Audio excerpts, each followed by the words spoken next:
Good evening, welcome to my channel general knowledge shorts. तो आज हम डिस्कस करने जा रहे हैं जेनेटिक एंड एवोल्यूशन से जितने भी इंपॉर्टेंट टॉपिक्स हो सकते थे इन सिंगल वीडियोस में।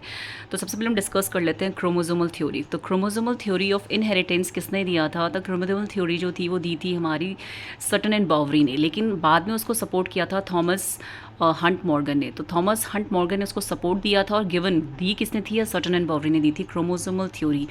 According to the chromosomal theory के अकॉर्डिंग हम क्या पढ़ते हैं? क्रोमोसोमल थ्योरी में टॉक्स अबाउट द कि जो भी हमारे जेनेटिक करेक्टर्स होते हैं वो कौन कैरी करते हैं हमारे पेरेंट्स से ऑफस्प्रिंग्स के अंदर, वो है क्रोमोसोम्स। तो chromosomes are the vehicles, they are called the vehicles of the genetic material. Carry करते हैं हमारे जीन्स को हमारे पेरेंट्स से ऑफस्प्रिंग्स में। तो यही कहा गया था किसमें? क्रोमोसोमल थ्योरी में। तो given by Sutton and Boveri and Thomas Hunt Morgan ने सपोर्ट दिया था। ह्यूगो डी वेराइज ने क्या थी? म्यूटेशन थ्योरी दी थी। म्यूटेशन का मतलब चेंज। जब भी हमारे किसी जेनेटिक मटीरियल में चेंज आता है वही हम क्या करते हैं? अपने ऑफस्प्रिंग्स में ट्रांसफर करता है। तो change in the genetic material cause a evolution. भाई इवोल्यूशन होने के लिए क्या चाहिए? वेरिएशन। और वेरिएशन कब आएगा? जब जीन्स में हमारे क्या आएगा? म्यूटेशन कॉज होगा। तो it's very very important for the evolution. Hugo de varies ने दिए थे म्यूटेशन थ्योरी।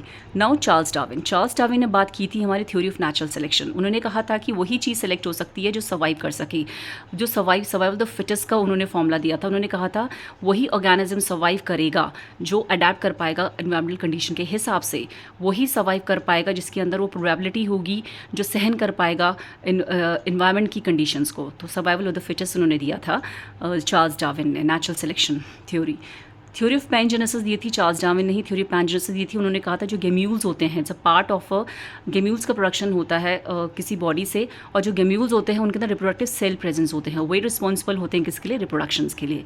तो पैनजेनेसिस भी चार्ल्स डार्विन ने ही दी थी। जीन बेप्टिस्ट लामार्क ने दिया था थ्योरी ऑफ एक्वायर्ड करेक्टर्स। उन्होंने क्या था? थ्योरी ऑफ यूज और डिसयूज उन्होंने दिया था। तो जो भी करेक्टर्स ऑफस्प्रिंग्स एक्वायर्ड करते हैं अपने लाइफ टाइम में, जो हमारे पेरेंट्स होते हैं वही ऑफस्प्रिंग में ट्रांसफर करते हैं। तो उन्होंने बोला थ्योरी ऑफ एक्वायर्ड करेक्टर, वही करेक्टर वो एक्वायर्ड करते हैं जो पेरेंट्स क्या करते हैं अपने लाइफ टाइम में, जो प्रेजेंट होते हैं जो characters during their life time, वही वो क्या करते हैं बच्चे एक्वायर्ड करते हैं अपने पेरेंट्स से।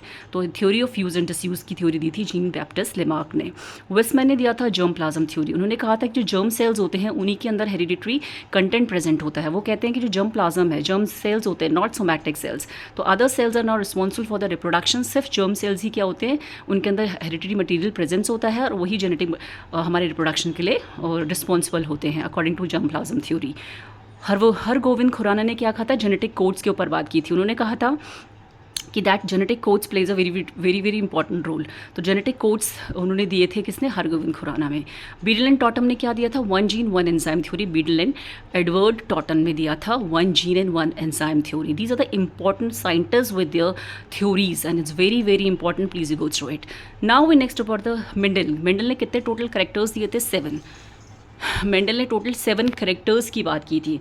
उन्होंने कहा था 7 कंट्रास्टिंग करेक्टर्स में उन्होंने दिया था शीट का shape, colour, flower colour, pot shape, pot colour, flower position, stem height. तो इट्स वेरी इंपॉर्टेंट। कई बार एग्जामिनर क्या करता है ना, इस पर ऑड एंड आउट दे देता है और बोलेगा बताइए इसमें से कौन सा वाला मेंडल ने कौन से करेक्टर्स नहीं लिया था।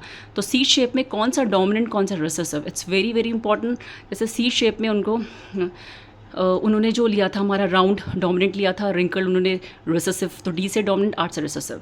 सीड कलर में उन्होंने येलो को डोमिनेंट लिया था, ग्रीन को रिसेसिव लिया था। फ्लावर कलर में उन्होंने जो हमारा था उसको लिया था डोमिनेंट, पर्पल को डोमिनेंट लिया था, वाइट को रिसेसिव लिया था। पॉट शेप में उन्होंने डोमिनेंट लिया था हमारे इन्फ्लेटेड को डोमिनेंट लिया था, कंस्ट्रक्टिव रिसेसिव लिया था। पॉट कलर फ्लावर पोजीशन में एक्साइल एंड टर्मिनल, तो एक्साइल को डोमिनेंट एंड टर्मिनल को रिसेसिव लिया था। स्टेम हाइट में भी टॉल एंड ड्वार्फ, तो टॉल को डोमिनेंट लिया था और ड्वार्फ को रिसेसिव लिया था। तो हमें दोनों कंडीशन पता होनी चाहिए कि कौन सा रिसेसिव था, कौन सा ड्वार्फ करेक्टर था। एंड फ्लावर का शेप उन्होंने नहीं लिया था। It's very important. Exception the flower shape was not taken by the Mendel. और यही पूछा जाता है पेपर के अंदर, कौन सा डोमिनेंट, कौन सा रिसेसिव और कौन सा करेक्टर नहीं लिया था। तो 7 कंट्रास्टिंग करेक्टर्स में ये दिए थे।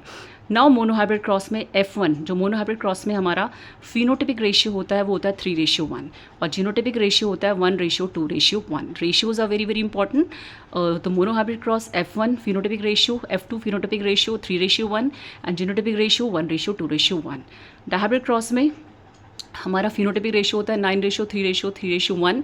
अब इसमें भी कंडीशन होती है कि कौन सा प्योर राउंड एंड येलो है, कितने ग्रीन और राउंड फॉर्म हुए हैं, कितने येलो और रिंकल्ड फॉर्म हुए हैं।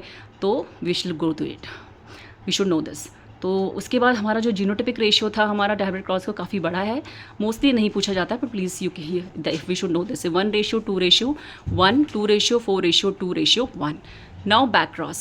Back cross is a cross between the Back cross is a very important cross between the F1 hybrid and either of its parents. जब F1 जो हाइब्रिड होता है उसका क्रॉस हम किसी भी पेरेंट के साथ करवाते हैं तो होता है back cross. It's very very important. और टेस्ट क्रॉस क्या होता है? जब हम F1 हाइब्रिड को होमोजाइगस रिसेसिव से ऑफस्प्रिंग से करवाते हैं, होमोजाइगस रिसेसिव, तो होता है हमारा टेस्ट क्रॉस.